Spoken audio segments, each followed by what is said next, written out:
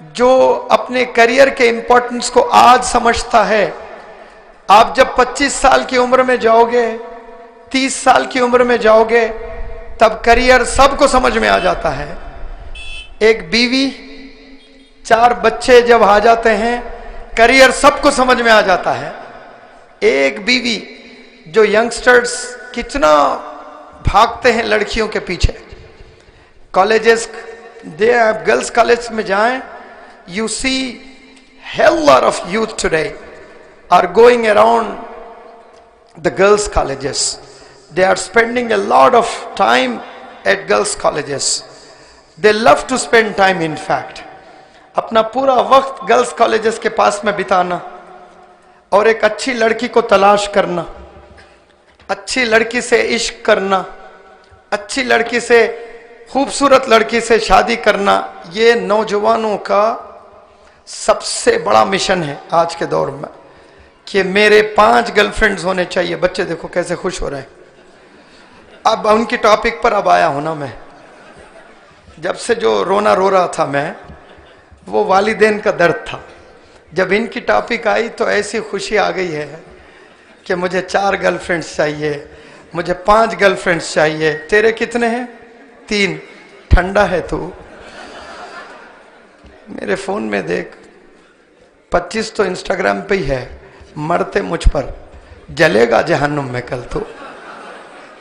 आज वो लड़कियां मर रही हैं, कल जलेगा जहन्नुम में। खूबसूरत लड़की से शादी करना आज नौजवानों का एम हो गया है, एम्बिशन हुआ है। शादी तो कर लेते हैं, 1 हफ्ता खुश रहते हैं, उसके बाद वही नचाएगी। बच्चे हो जाएंगे, फिर स्कूल भेजने के लिए पैसे नहीं होते उसके पास, कोई पिकनिक ले जाने के लिए पैसे नहीं होते हैं। Children love to go on picnics, but father has no amount in their pockets. Children love to study at big schools. They want to pursue their graduations at Oxford University, at Harvard University, but parents have no bank balance.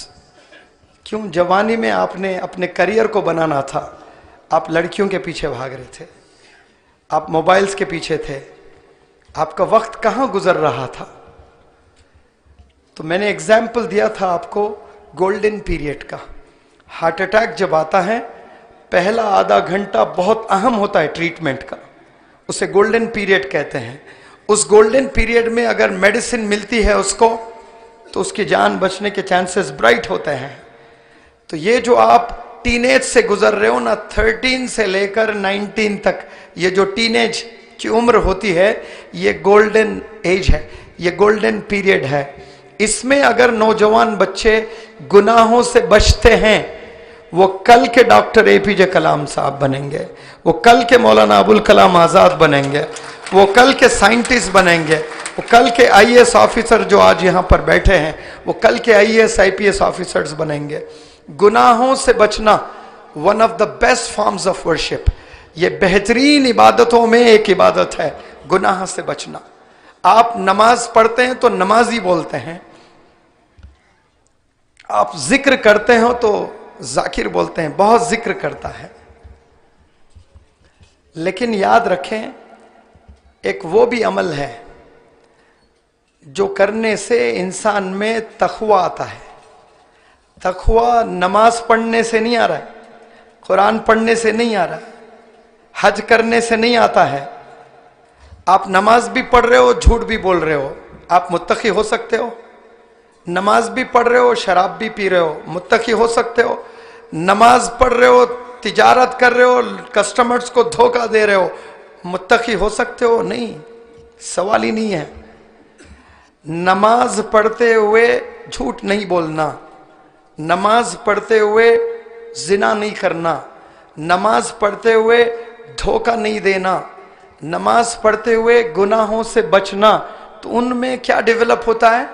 They develop piety in them, and it is one of the best forms of the worship. Prophet Muhammad sallallahu alaihi wasallam said, गुनाहों से बचना एक बेहतरीन इबादत है। लेकिन हम लोग इबादत को कन्फाइन कर रहे हैं. We have confined Islam to the 5 pillars. Beyond 5 pillars there are many great things, and we youth today are not able to understand the beauty of Islam. I urge all the youngsters here, try to avoid using mobile phones. Use it to the limit. Use it accordingly when it is really needed. You may see your friends across you spending a lot of time on mobile phones, and you may even think they are really enjoying the world and you are deprived of the pleasures. But believe me, after 10 years you're going to see they are searching for jobs and you are working for a multinational company as a director or as a brand ambassador of a big company. You may see, sometime you may even see your friend is driving auto and you are being driven in that auto.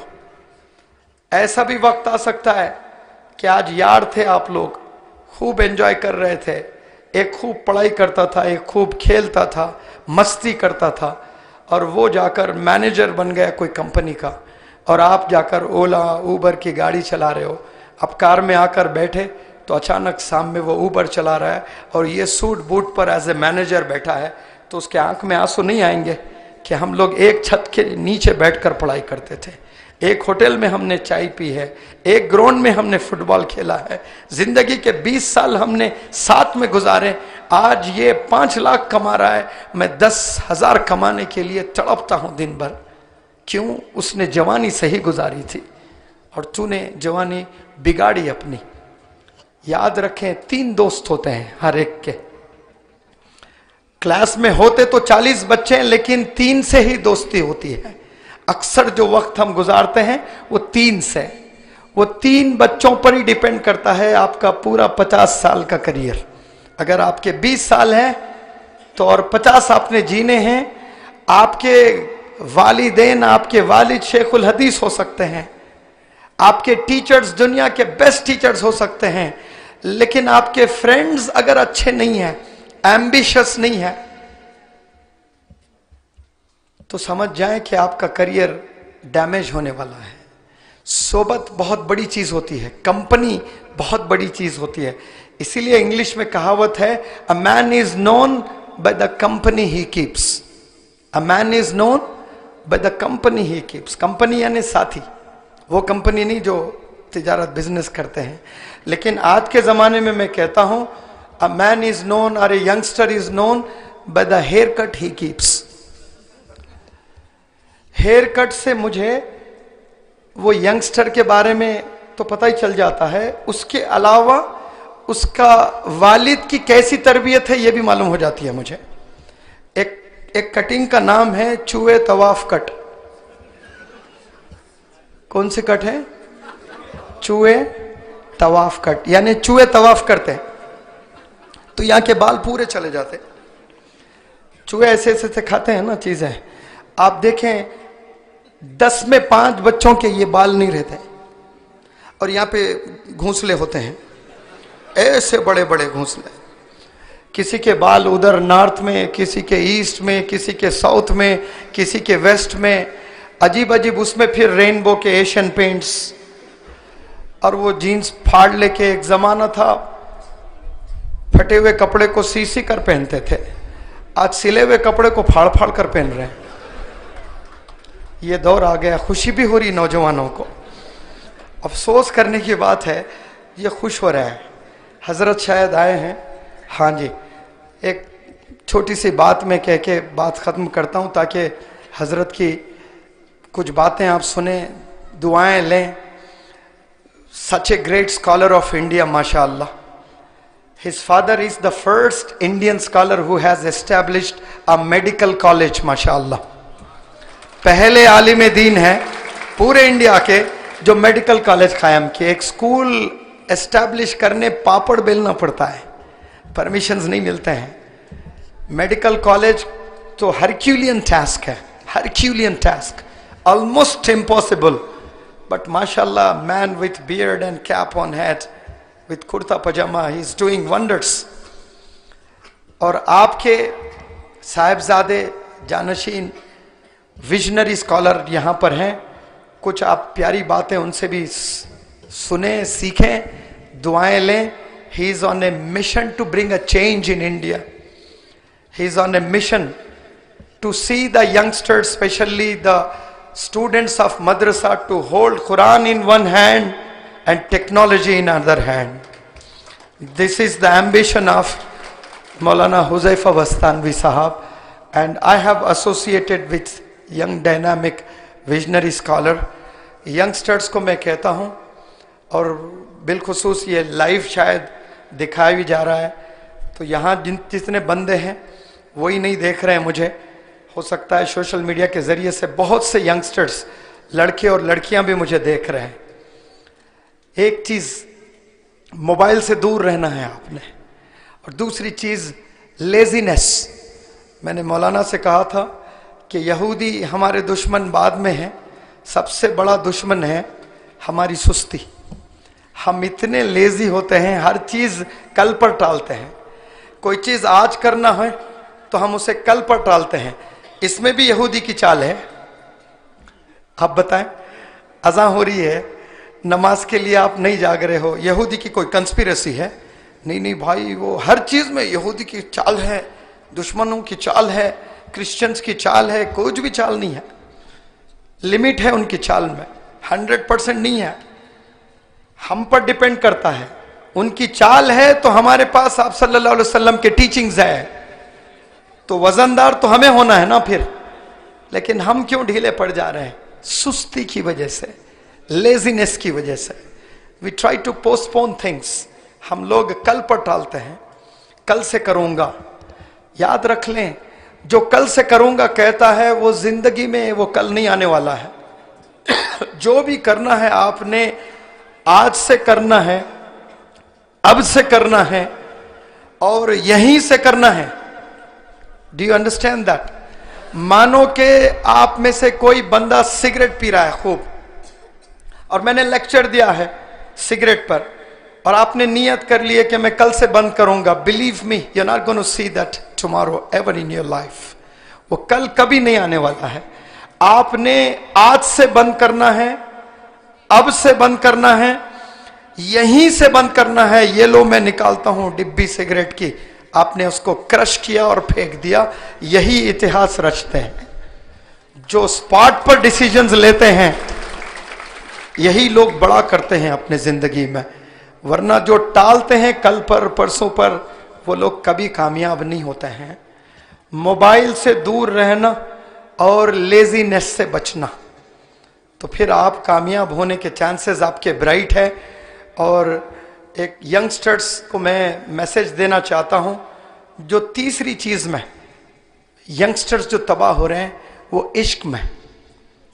लड़का लड़की attract होते हैं, अब उसमें पूरी जिंदगी. ऐसे बच्चों को देखा मैं, 95% है उसके 10th में, लेकिन कॉलेज में गया, खूबसूरत लड़की को देखा, अजीब अजीब कपड़ों में आ गई है, खलास उसकी चाल में उसने फंसा लिया. पूरी जिंदगी खराब हो गई. 10th तक वो बच्चा इतना स्टूडियस, 98% वालिदैन यकीन नहीं करते हैं कि मेरा बच्चा लड़कियों के इतना दीवाना हो सकता है. हो रहे हैं. क्यों? अजीब अजीब ड्रेस पहनकर लड़कियां फंसा दिए, खलास गया काम से. पूरी जिंदगी 50 साल उसके तबाह हो गए. और कुछ लड़कियां लड़कों के चक्कर में आकर अपना पूरा करियर तबाह कर लेते हैं. अच्छे घराने के लड़कियां हैं, लेकिन ऐसे गंदे बच्चों की सोबत में आ गए, पूरी जिंदगी तबाह. आप सिटीज में जाएं, कॉलेजेस के, गर्ल्स कॉलेजेस के गोल तवाफ करते हुए नजर आएंगे आपको बॉयज. अब कोई लड़की का 4 बजे कॉलेज छूटा, अब एक लड़का आ रहा है बाइक लेकर, अब वो आवाजें कर रहा है, व्हीलिंग कर रहा है, अब वो लड़कियां निकल रही हैं, अब ऐसे ऐसे देख, ऋतिक है, ऋतिक जान इब्राहिम. अब वो चीज, अब वो बेचारी उसमें से कोई ऐसा देखती है, अब खलास वो देखना क्या हुआ, दूसरे दिन फिर और तैयार होके आएगा वो. अब जैसे तैयार होके आता है, अब वो नंबर एक्सचेंज करने का शुरू हो जाता है.